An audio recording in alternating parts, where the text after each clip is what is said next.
Unit 10. World. Recording 1. 1.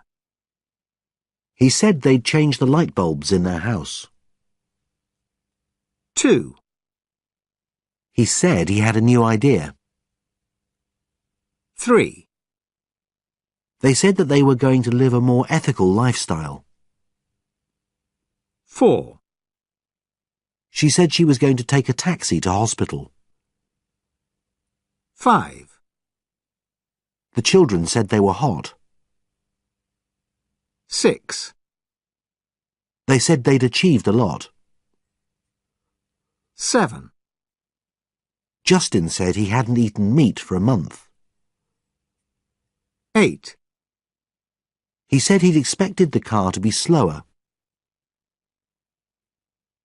Unit 10. Recording 2. 1. My favourite food city is Hiroshima in Japan. They've got all sorts of food. They've, of course, got the really famous sushi that everyone thinks about when they think of Japanese food. Right. But they've got so much else to offer. Hiroshima's really famous for its okonomiyaki, which is like a cross between a pancake and a pizza. And it's kind of egg and like a flour mixture with cabbage and noodles and meat and sometimes cheese. It's really good. One of my favourite restaurants is a place called Daikichi, which specialises in grilled chicken. You can get grilled chicken with cheese, grilled chicken with plum sauce, and a really good soup with rice and ginger in it. I'd love to take you to Daikichi. You'd love it. That sounds They do good beer too. But also, you can get tempura in Hiroshima, which is like prawns and vegetables, deep fried in a really light, fluffy batter. It's really good. And then you have also the informal restaurants that are called izakaya, where you go with a group of friends and you order lots of dishes and everyone shares and eats from the middle of the table. So it's a great way to try lots of different kinds of food. Actually, I know a really good izakaya that I should take you to. 2. Well, my favourite food city would be Madrid. I lived in Madrid in Spain for around 10 years, on and off, and the quality of the food is wonderful. It's sensational. Spanish people always say that Spanish food is the best in the world, and I always argued while I lived there that I felt there was a lot more variety in food in the UK. But when I moved back to the UK, I really started to miss the richness, the quality of food in Spain. I think my favourite restaurant in Spain was a tiny little Galician, which is a part in the northwest of Spain, seafood restaurant in a small little bar. It was it wasn't posh or expensive. It was cheap and basic, but just served the most wonderful seafood, followed by lots of white wine and great tarta de Santiago, a great pastry dessert afterwards. Another great thing, obviously, about Spanish food, which you'll have heard of, is tapas, where everyone gets together on a Sunday lunchtime before lunch to have a few bites to eat and a few beers together. And it's a lovely sociable atmosphere, and it's nice to go out and try a variety of different food. I tried once pig's ear, which I have to say was possibly the worst thing I've ever tasted, but generally the quality was sensational. Unit 10. Recording 3. She offered to show us around. He agreed to show us around Palermo. They promised to cook for us. They recommended taking the bus. She suggested trying some of the local dishes. They invited us to stay. He warned us not to eat the chilies.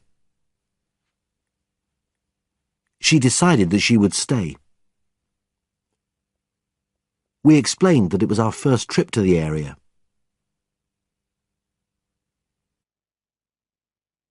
Unit 10. Recording 4.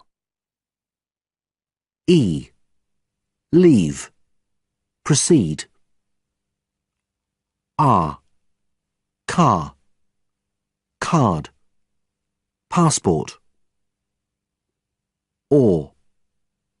Door. boards. O. Not. Priority. I. Drive. Aisle. A. Plane. Gate. X-ray. E. Exit. Check. A. Bag. Hand. Unit 10. Recording 5. 1. Is there anything I should know for when I arrive at the airport? Yes, watch out for the taxi drivers who tend to hang around outside the airport. Most of them aren't licensed, so you shouldn't really use them. Okay. If you do use one, make sure you find out how much the journey is supposed to cost.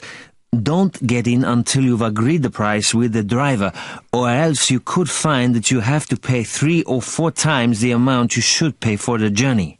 Oh, right. That's good to know. 2. Hi, I'm going to Heathrow tomorrow, and my plane leaves at 3 p.m. Latest check-in time is 1:40. What time do you think I should leave central London? For Heathrow, well, you'd better leave plenty of time because often there are delays on the tube. Are you going on the tube or the train? The tube, I think. The tube? If I were you, I'd allow about an hour and a half. So if you want to be at the airport at 1:30, then you better leave at about 12 o'clock. Okay, that's great, thanks. 3. Be careful when you take trips into the jungle in the north. Generally, there are a lot of mosquitoes there, so remember to take mosquito nets and insect cream. It's a good idea to wear long trousers and shirts with sleeves in the evening. And don't forget to take your malaria tablets. Oh, yes, I must remember those. And, whatever you do, don't drink the water, or you'll get a bad stomach. Oh, I didn't know that. Yes. Always be sure to boil the water first, or drink bottled water. You have to be careful when you eat raw food too, like fruit, if it's been washed in water. OK. 4. We're going there on holiday and I've heard that there's a lot of street crime. Is that true? Not really, no. I mean, it's like any big city. You need to watch out for groups of young children on the streets. They try to distract you and then sometimes take your bag. Oh, right. It's not very common, but don't walk around the city obviously carrying money in a big money belt or anything. Of course. The most important thing is to remember to hold on to your handbag and things like that. But no, there isn't really much crime. On the whole, it's a pretty safe city. That's useful. Thanks. Unit 10. Recording 6. 1. Watch out for the taxi drivers who tend to hang around outside the airport. 2. Make sure you find out how much the journey is supposed to cost. 3. Don't get in until you've agreed the price with the driver, or else you could. 4. You'd better leave plenty of time. 5. If I were you, I'd allow about an hour and a half. 6. Be careful when you take trips into the jungle. 7. Don't forget to take your malaria tablets. 8. Whatever you do, don't drink the water. 9. You need to watch out for groups of young children on the streets. 10. The most important thing is to remember to hold on to your handbag. Unit 10. Recording 7. 1. Watch out for the taxi drivers who tend to hang around outside the airport. 2, You'd better leave plenty of time because often there are delays on the tube. 3, Be careful when you take trips into the jungle. Generally, there are a lot of mosquitoes there, so remember to take mosquito nets and insect cream. 4, It's not very common. But don't walk around the city obviously carrying money in a big money belt or anything. 5, There isn't really much crime. On the whole, it's a pretty safe city. Unit 10, Recording 8. One place that I think everyone should have the chance to see is Venice. But the problem is that this beautiful and charming city is slowly sinking. Ever since the 14th century, engineers have tried to work out a way to stop the floods in Venice. But so far, nobody has managed.